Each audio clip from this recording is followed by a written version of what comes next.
They've only got themselves to blame. The Sunday Mirror newspaper report that ITV are considering axing this morning, all as a result of their disastrous handling of a scandal that was the worst kept secret since Elton John's hair loss.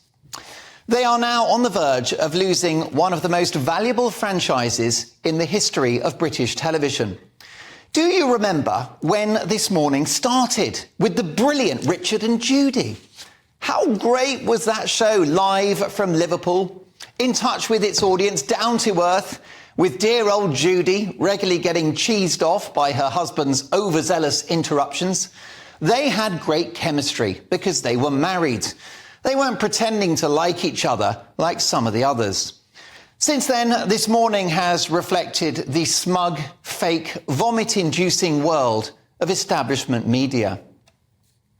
This reached its nadir with Holly and Phil, who went to awards ceremonies together and turned up to present the show the next day still drunk and merry. What a wonderful life. They went on holiday together. Dinner parties. Holly and Phil, besties for life. Of course, plenty of TV is fake. Holly and Phil are not unique. But it was around the time Phil had his emergency announcement of being gay that things took a darker hue. That was the point at which you can only conclude the audience were probably being lied to about what kind of guy Schofield actually was. Surely that's the point where Holly Willoughby puts her hand up, isn't it, and says, "I don't like this. Sorry, folks, something's not right. I'm out of here," as others did. Instead, fueled by more ambition than Napoleon, the highly enterprising Willoughby keeps the band together in order to prop up not just the show, but also her growing media and commercial empire.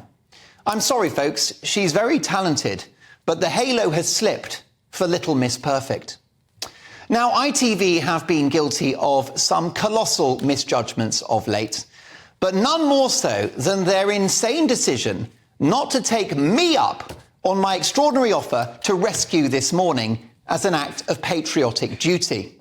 Here is the original Take at 10, 2 weeks ago, which, not uncharacteristically for this show, broke the internet. Take a listen.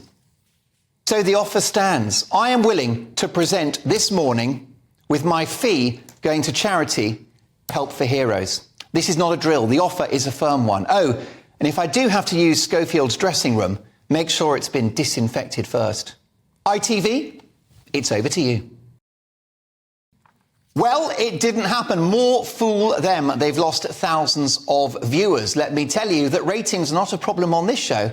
Can I tell you that I think for the first time ever, we beat BBC News, the flagship news channel of this country, at 10 o'clock last night. Well done to my team and you, my amazing viewers and listeners.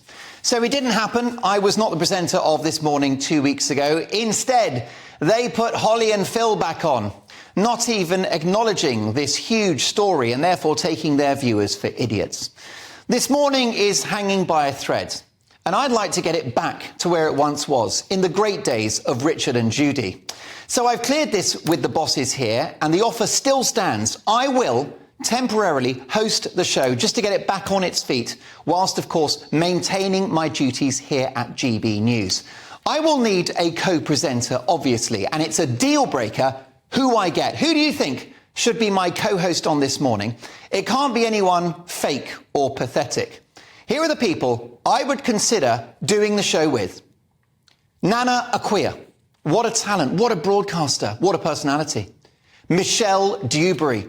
Beautiful, smart, clever, on the right side of every argument. Bev Turner. Feisty, brain box, talented, drop dead gorgeous. Yes, yes, yes. Dan Wootton. Imagine me and Dan on This Morning. And let's be honest, Dan belongs back at ITV, his home for 10 years. I'd also present the show with Nigel Farage. How great would that be? No nonsense from Nigel. I'd love to hear Nigel talk about swimsuits or pasta recipes. Time to get that beach body ready. And if it comes to it, and they want somebody a bit more woke, after all, it is ITV, I would do it with Lineker. That's right, folks. I would be willing to work with Gary Lineker. Sparks will fly. And I think you'll agree it would be unmissable telly. And he's got Schofield's white hair, so it won't be such a shock to the system. In the end, whatever happens, I suspect this morning is not long for this world. ITV is about to lose its cash cow because of their bull. It's an utter disaster.